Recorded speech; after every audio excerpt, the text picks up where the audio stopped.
ओम श्री परमात्मने नमः। कृष्ण यजुर्वेदीय कैवल्योपनिषद का प्रारंभ करते हैं। आत्मा का स्वरूप क्या है, उसे जानने का उपाय क्या है, इस उपनिषद के अंतर्गत यही बताया गया है। महर्षि आश्वलायन भगवान प्रजापति ब्रह्मा के पास विधिपूर्वक समिधा हाथ में लेकर गए और बोले, भगवन, सदा संत जनों के द्वारा परिसेवित अत्यंत गोप्य तथा अतिशय श्रेष्ठ उस ब्रह्म विद्या का मुझे उपदेश कीजिए, जिसके द्वारा विद्वान लोग शीघ्र ही सारे पापों को नष्ट करके परात्पर पुरुष परब्रह्म को प्राप्त होते हैं। ब्रह्मा जी ने उन महर्षि से कहा, आश्वलायन, तुम उस परात्पर तत्व को श्रद्धा, भक्ति, ध्यान और योग के द्वारा जानने का प्रयत्न करो। उनकी प्राप्ति न कर्म के द्वारा होती है, न संतान अथवा धन के द्वारा। ब्रह्मज्ञानियों ने केवल त्याग के द्वारा अमृतत्व को प्राप्त किया है। स्वर्गलोक से भी ऊपर गुहा में अर्थात बुद्धि के गह्वर में स्थित होकर जो ब्रह्मलोक प्रकाशित है, उसमें यति संयमशील योगी जन प्रवेश करते हैं, जिन्होंने वेदांत के सविशेष ज्ञान से तथा श्रवण मनन और निदिध्यासन के द्वारा परम तत्व का निश्चय कर लिया है। वे शुद्ध अंतःकरण वाले योगी जन संन्यास योग के द्वारा ब्रह्मलोक में जाकर कल्प के अंत में अमृत स्वरूप होकर मुक्त हो जाते हैं।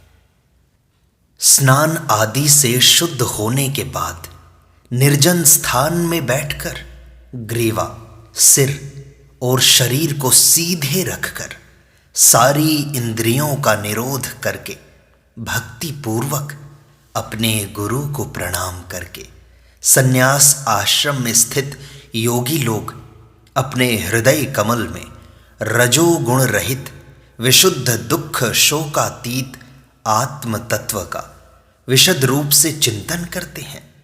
इस प्रकार जो अचिंत्य है, अव्यक्त और अनंत स्वरूप है, कल्याणमय है, प्रशांत है, अमृत है, जो ब्रह्म अर्थात निखिल ब्रह्मांड का मूल कारण है, जिसका आदि मध्य और अंत नहीं, जो एक अर्थात अद्वितीय है, विभु और सच्चिदानंद है, रूप रहित है और अद्भुत है, उस उमा सहित अर्थात ब्रह्म विद्या के साथ परमेश्वर को, समस्त चराचर के स्वामी को, प्रशांत स्वरूप त्रिलोचन नीलकंठ महादेव अर्थात परात्पर परब्रह्म को, जो सब भूतों का मूल कारण है, सबका साक्षी है तथा अविद्या से परे प्रकाशमान हो रहा है, उसको मुनि लोग ध्यान के द्वारा प्राप्त करते हैं। वही ब्रह्मा है, वही शिव है, वही इंद्र है, वही अक्षर अविनाशी परमात्मा है, वही विष्णु है, वही प्राण है, वह काल है, अग्नि है, चंद्रमा है। जो कुछ हो चुका है और जो भविष्य में होने वाला है, वह सब वही है। उस सनातन तत्व को जानकर प्राणी मृत्यु के परे चला जाता है।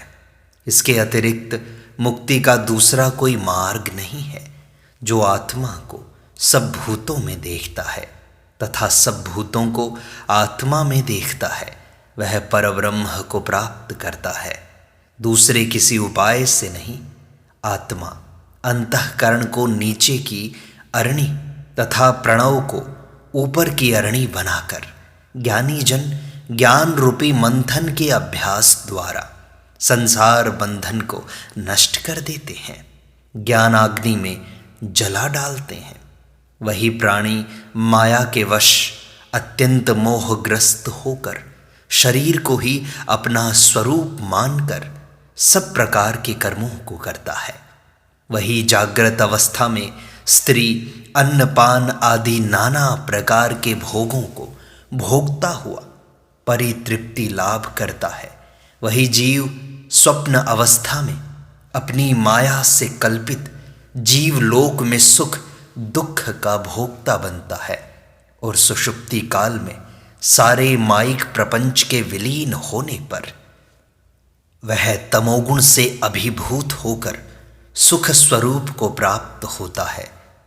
पुनः जन्मांतरों के कर्मों की प्रेरणा से वह जीव सुषुप्ति से स्वप्न जगत में उतरता है और उसके बाद जागृत अवस्था में आता है।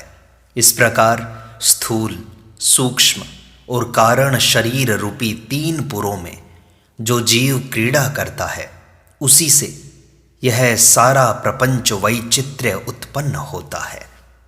इस समस्त प्रपंच का आधार आनंद स्वरूप अखंड बोध है, जिसमें स्थूल, सूक्ष्म और कारण शरीर रूपी तीनों पुरलय को प्राप्त होते हैं। इसी से प्राण उत्पन्न होता है, मन और सारी इंद्रियां उत्पन्न होती हैं। आकाश, वायु, अग्नि, जल और सारे विश्व को धारण करने वाली पृथ्वी उत्पन्न होती है। जो परब्रह्म सबका आत्मा है, समस्त कार्य कारण रूप विश्व का महान आयतन अर्थात आधार है, जो सूक्ष्म से सूक्ष्म है, अविनाशी है, वह तुम ही हो, तुम वही हो। जागृत, स्वप्न और सुषुप्ति आदि जो प्रपंच भासमान है, वह ब्रह्म स्वरूप है और वही मैं हूं। यों जानकर जीव सारे बंधनों से मुक्त हो जाता है।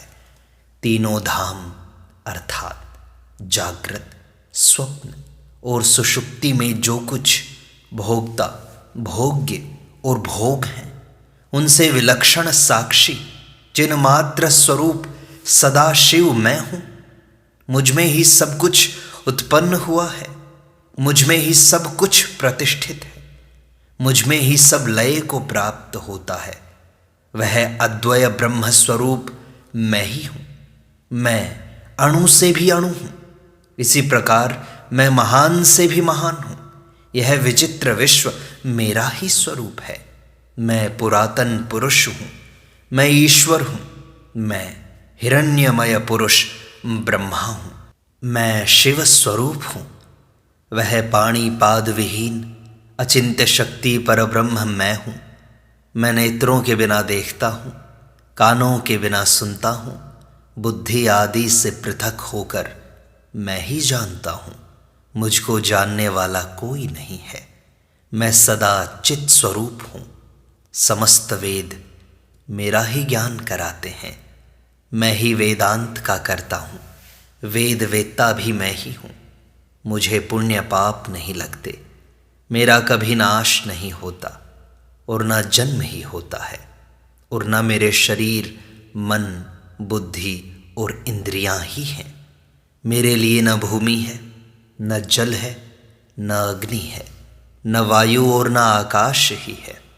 जो इस प्रकार गुहा बुद्धि के गह्वर में स्थित अवयवहीन और अद्वितीय सद असद से परे सबके साक्षी मेरे परमात्म स्वरूप को जानता है, वह शुद्ध परमात्म स्वरूप को प्राप्त होता है। जो शतरुद्रीय का पाठ करता है, वह अग्निपूत होता है, वायुपूत होता है, आत्मपूत होता है। सुरापान के दोष से छूट जाता है, ब्रह्म हत्या के दोष से छूट जाता है, वह स्वर्ण की चोरी के पाप से छूट जाता है, वह शुभ अशुभ कर्मों से उद्धार पाता है, भगवान सदाशिव के आश्रित हो जाता है तथा अविमुक्त स्वरूप हो जाता है। अतएव जो आश्रम से अतीत हो गए हैं, उन परम हंसों को सदा सर्वदा अथवा कम से कम एक बार इसका पाठ अवश्य करना चाहिए। इससे उस ज्ञान की प्राप्ति होती है जो भव सागर का नाश कर देता है।